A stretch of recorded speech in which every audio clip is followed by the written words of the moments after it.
This is Modern Service Mastery, business school with boots on. Real lessons, real talk, and real growth for the residential service industry. Let's get to work. All right, let's start with this idea, Jake. Quality is often talked about, but man, it's just as often overlooked. Here's the reality. It's where your reputation is built or broken. Totally. And I think people assume that good quality just kind of, happens, but it doesn't. You got to work for it.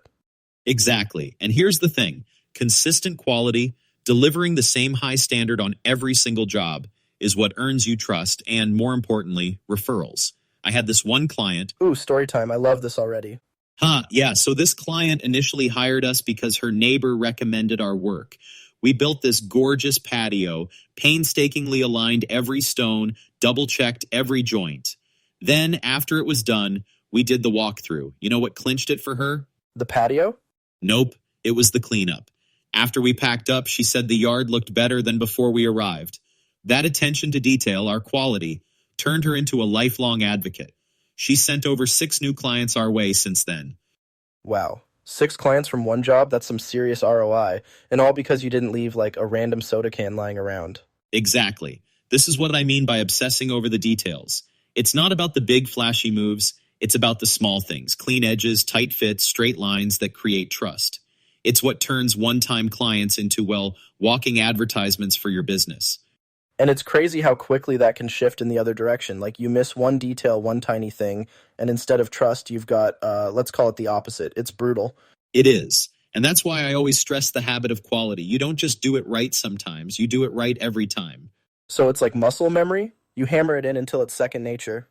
That's a great way to put it. Quality isn't an accident. It's intentional. And when your team gets this, it transforms your whole operation.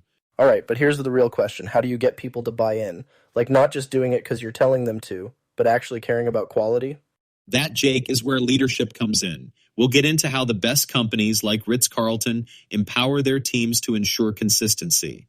So, Mike, you were talking about leadership and how companies like Ritz-Carlton set the bar for consistency. How do they get their teams to really own it, to care about quality like it's second nature? It starts with trust, Jake. Take Ritz-Carlton, for example. They empower every employee from housekeeping to the front desk to spend up to $2,000 to fix a guest's problem. No approvals, no red tape. Wait, $2,000 just like that? Yep, just like that. Because they know that giving employees that freedom gets results. When team members feel trusted, they're more invested in doing exceptional work. And the payoff? Lifelong customer loyalty. Man, that's bold. But it makes sense. When you give your team the tools and trust, they kind of rise to the occasion. Exactly. But here's the thing. Trust alone isn't enough. You've got to back it up with systems, daily inspections, regular coaching. These aren't just about catching mistakes. They're about reinforcing high standards. Oh, like those walkthroughs you always talk about? Yes, daily walkthroughs. They're such a game changer. When I worked with my team, we'd walk each job site together before calling it done. And not like a rushed glance, but really looking. Clean edges on mulch beds? Check. Every joint sealed tight? Check. All right, but what about when someone's new? Like, they probably don't even know what to check for. Good question. That's where coaching comes into play. Let me tell you a story about a rookie on my crew named Sarah. Her first job was laying mulch, and, let's say her edges weren't exactly crisp. Crisp edges. That's like landscaping 101. Right? So I walked her over, pointed it out, and said, "Hey, Sarah, this looks solid, but see this edge here? If you clean that up, it takes the whole job from good to wow." She gave it another go. By the end, perfect edges, proud rookie. Love that. And I bet she remembered it after that, huh? Oh, absolutely. And that's what coaching should be, about teaching, not just correcting. You're showing your team what great looks like. So it's not just about pointing out the bad, but like lifting people up to that higher standard. Exactly. You create a culture where quality becomes second nature and everyone takes pride in what they do. That's when the magic happens. All right, I'm sold. But I got to ask, what about the reward side? Like, how do you keep people motivated to stay on that level? Great question, Jake. How do we keep people motivated to not just hit the standard, but really take ownership? One big piece of the puzzle is recognition. People thrive on knowing their work matters. Totally. It's like you bust your back on a tough job, right? And if no one says anything, you're kind of like, does anyone even care? Exactly. And here's why recognizing even the small wins is so powerful. Let's say a team member nails a job with 0 callbacks. That's huge. You highlight that during your weekly meeting, maybe even throw in a small bonus, and suddenly everyone notices what excellence looks like. Oh, yeah. And it's not about like expensive stuff either. Sometimes just hearing, "Hey, you did awesome," makes all the difference. Right. A shout out goes a long way. But let's talk reviews, Jake. Client reviews are public. They're out there for the whole world to see, and they're such a direct measure of quality. Yeah, and people are checking those like religiously. You get a bunch of 5 stars, you're golden. Screw it up and not so golden. Yeah, exactly. That's why sharing positive reviews with your team matters.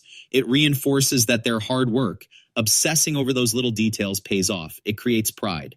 And it kind of makes you want to do more of the same, right? Like, hey, if keeping those edges clean gets me a 5-star review, I'm on board. Absolutely. But here's the catch. You've got to combine this recognition with feedback. And I mean real-time positive coaching. Jake, want to play along with me on this one? Oh man, let's hear it. I'm ready. All right, picture this. You're wrapping up a job, and you notice a team member left small debris on the site. Now, instead of saying, hey, clean that up, I'd go like this. Hey, Jake, I love the hustle here, but let's pause for a second. See that debris in the corner? A client notices that stuff. Let's make this job flawless. It's the finish that counts.